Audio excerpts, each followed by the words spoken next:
Hello everyone.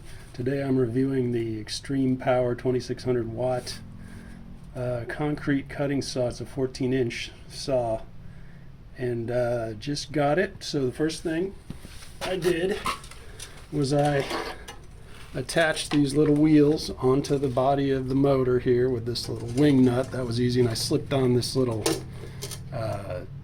splash guard, I guess it is.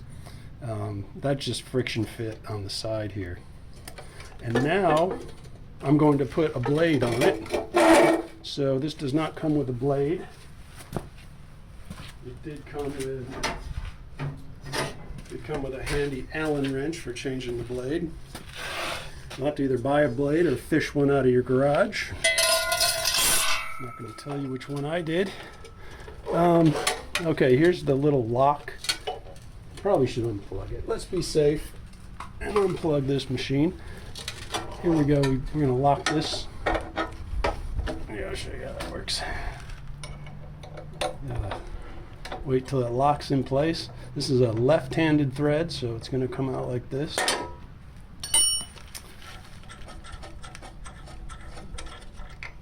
There's a washer and a larger washer. It's a pretty stout device here.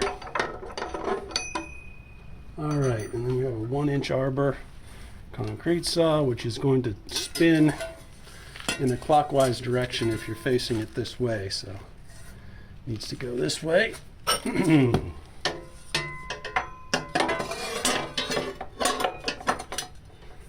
we go. Looks like they have a little spacer ring on there. Be careful not to lose that. These blades come in different arbor diameters. This is actually was it a 3/4 or something? It's smaller than 1 inch, but it has a spacer on it. This is a 1-inch blade and it fits fine. They claim it's a 1-inch arbor, but it's not. It's fine though. Put this back on here.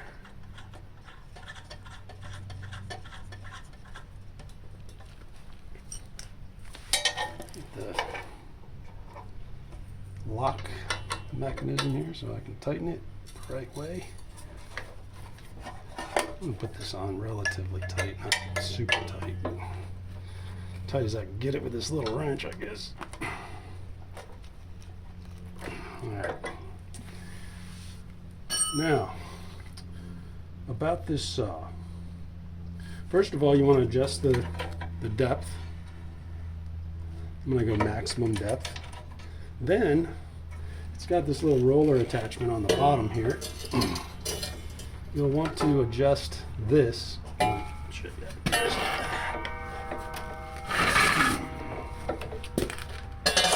can adjust the rollers with this little red handle here, and you can put the rollers right down on top of the concrete, or you could if it.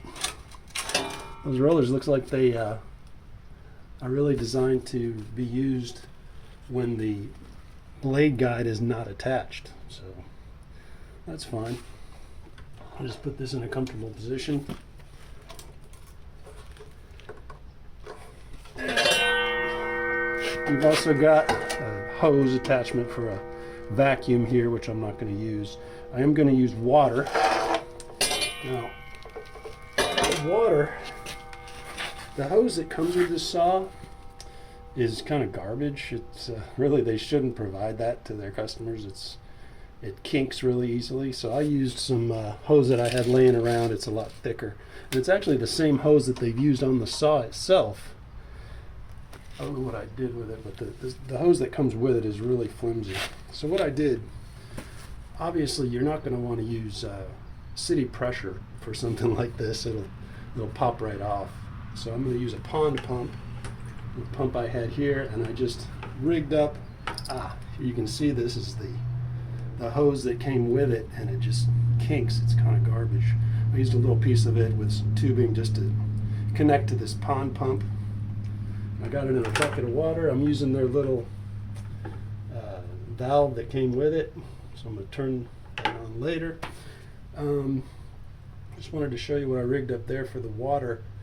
And another interesting feature of this saw, it has a reset switch, power overload slash GFCI. I don't know how it works without a ground, but I guess it does something. It just basically has a power switch and a reset switch, and as long as this light is red, you're good to go. So I'm going to plug it in here and get going.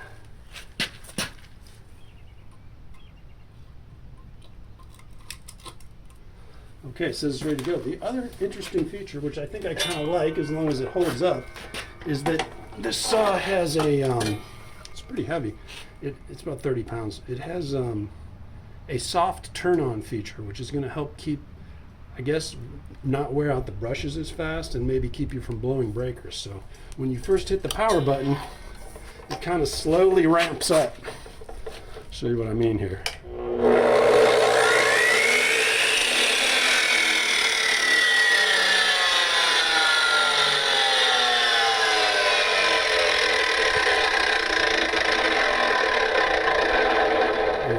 And as it's when the saw is on, there's a little green LED that lights up right here on the saw itself.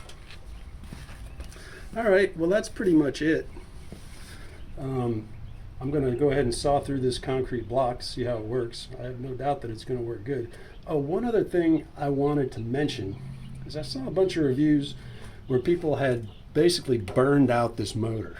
And you know, a little motor like this, I mean, it's a pretty stout motor, but you know, they have 8 horsepower gas engines hooked to these, you know, similar blades. So this is not 8 horsepower, and it's not going to cut like it. You really need to make sure you're keeping the RPMs at a high level and go slowly through the work, or else you will burn up the motor. So keep that in mind. All right, here we go. We got it plugged in. Plug in our water. We can do that. Turn on the water. And I just pop that out. Okay. The water is on. I'm going to put on my ear protection. You're going to want to use ear protection for this thing. Okay, here we go.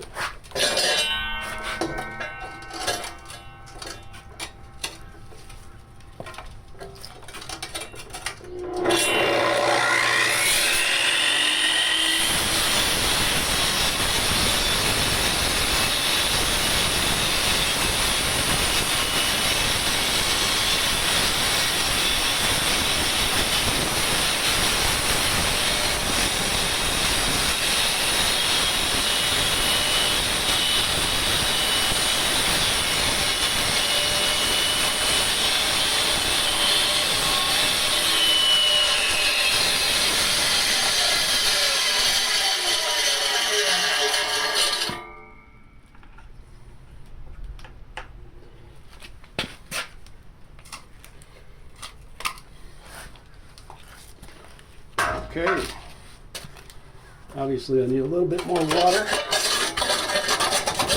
Work on that. As you can see, that I would say that worked really well for what I'm going to use it for anyway. Just cutting up concrete blocks. You see, it's a good 5-inch cut. Went right through it. You could cut through concrete slabs with this thing, I'm sure. Just take your time. Well, anyway, that's it. I hope you enjoyed it, and have a good day.